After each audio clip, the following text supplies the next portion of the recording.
Fala galera, hoje é dia de Lanterna Verde Absoluto número 3. É uma história da DC, escrita por Al Ewing e desenhada por Janoy Lindsay no ano de 2025. Absolute Green Lantern número 3 é sequência direta da primeira e segunda edição dessa nova abordagem do Lanterna Verde. Se você ainda não viu o vídeo das duas primeiras edições, o link para eles está aqui na descrição.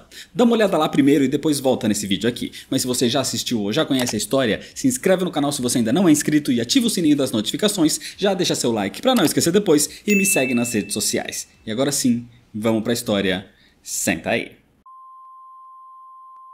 A história começa uns dias atrás, com John Stewart ouvindo aquela voz vinda daquele anel de luz, dizendo que ele precisa de conhecimento para comandar a chama e que ele não deve ter medo.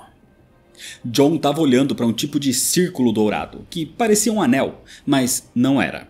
Ele estava junto do seu amigo Todd Rice, o dono daquela cafeteria onde estavam quando tudo começou. Ele lhe traz um copo de café, inclusive. Já faz alguns dias que parte da cidade estava cercada por aquela redoma verde criada por Abin Sur. E até agora não tem sinal de que eles vão ser resgatados. As pessoas estão trancadas nas suas casas ali dentro com medo.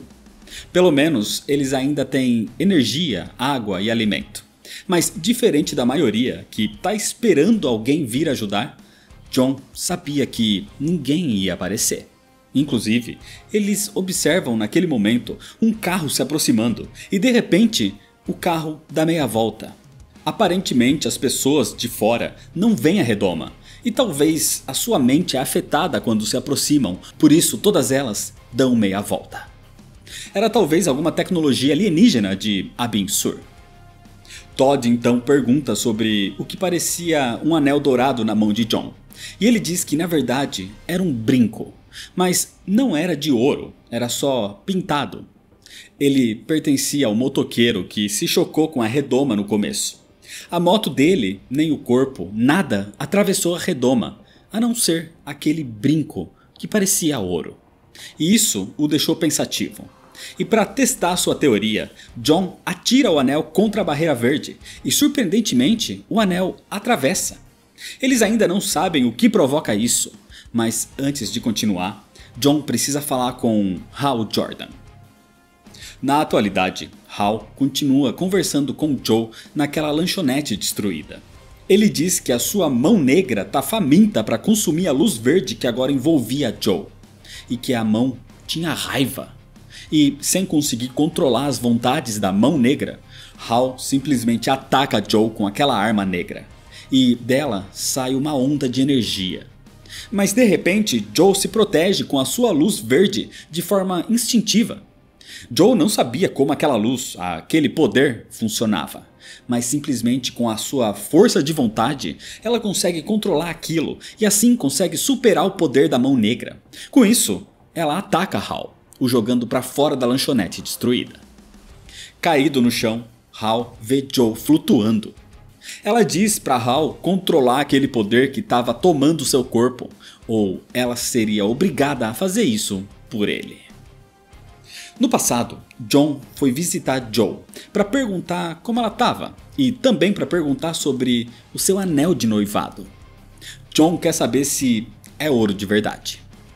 Sem entender nada e meio desconfortável porque o anel lhe dava más lembranças de um noivado que não deu certo, Joe confirma que o anel é feito de ouro maciço. Então John, querendo provar sua teoria, reúne Joe e Hal Jordan, que lhe entrega agora um boneco do Demônio Azul, um personagem de um filme nesse mundo.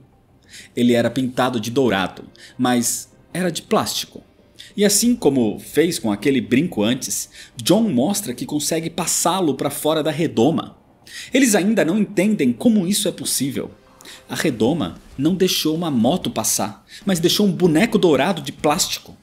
Então John diz que talvez o senso comum dessa tecnologia alienígena não tenha a obrigação de seguir o senso comum dos humanos. John até mesmo compara aquilo com a lendária Pedra Filosofal. Uma pedra mística ligada à alquimia, capaz de transformar ferro em ouro, curar doenças e prolongar a vida. A Pedra Filosofal é só um símbolo de conhecimento e de poder. E talvez a ligação da Barreira Verde com o ouro seja algo parecido. Talvez ouro é só um símbolo que ela entende. Talvez seja a sua cor. E se ela reage dessa forma com objetos que são apenas banhados ou pintados de ouro, eles se perguntam como seria com ouro de verdade. Joe pensou em usar o seu anel de noivado, mas John tem outra coisa preparada. Ele tira do seu bolso um outro anel, um que pertenceu à sua falecida avó. E ele o atira contra a barreira, e como esperado, a reação foi diferente. Não apenas o anel atravessou a barreira, como ele criou um buraco nela, que se fechou em 2 ou 3 segundos, mas fez um buraco. Ou seja, com mais ouro real, eles podem fazer um buraco onde eles podem sair dali. Assim, eles pretendem pedir ajuda a todos os habitantes da cidade que estão presos para pegar a maior quantidade de ouro possível para que esse plano funcione. O grande problema é que Abin Sur aparece nesse momento. E ele tá ali para julgar Jon Stewart. E assim como fez com Guy Gardner, o julgamento termina com Jon sendo completamente vaporizado. Hal e Joe ficam chocados com tudo aquilo. Jon aparentemente estava morto. Todd aparece e, furioso, atira em Abin Sur com a sua espingarda, mas os tiros não surtem efeito. E agora, se dirigindo a Todd, Abin Sur avisa que o seu julgamento estava em progresso e que era para ele não ter medo.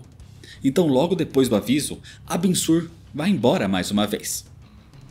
A morte de Jon Stewart deixa todos sem esperança. Eles não sabem mais o que fazer e acreditam que Jon foi punido por ter descoberto uma forma de escapar dali. Então Hal simplesmente volta para casa, dizendo que aquilo é uma prisão. Eles são prisioneiros daquele alienígena e não tinham esperança de salvação.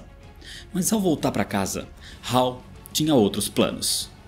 Furioso com tudo isso, ele não pretende ficar parado. Hal ainda tinha aquela arma, e agora, sabendo que o dourado afetava os poderes de Abin Sur, Hal Jordan começa a pintar as balas daquela arma com tinta dourada, decidido a dar um fim naquilo tudo. E é desse jeito que, por enquanto, termina a história. Lanterna Verde Absoluto número 3 tem uma trama interessante. Vai aos poucos dando explicações e deixando pistas para entender tudo o que está acontecendo aqui nesse mundo. A narrativa não é tão boa assim, e a arte, para mim pelo menos, é ruim. De qualquer forma, de todas as 6 HQs do Universo Absoluto, essa aqui para mim está sendo a mais fraca de todas. Mas mesmo assim, eu ainda quero entender o que está acontecendo nesse universo.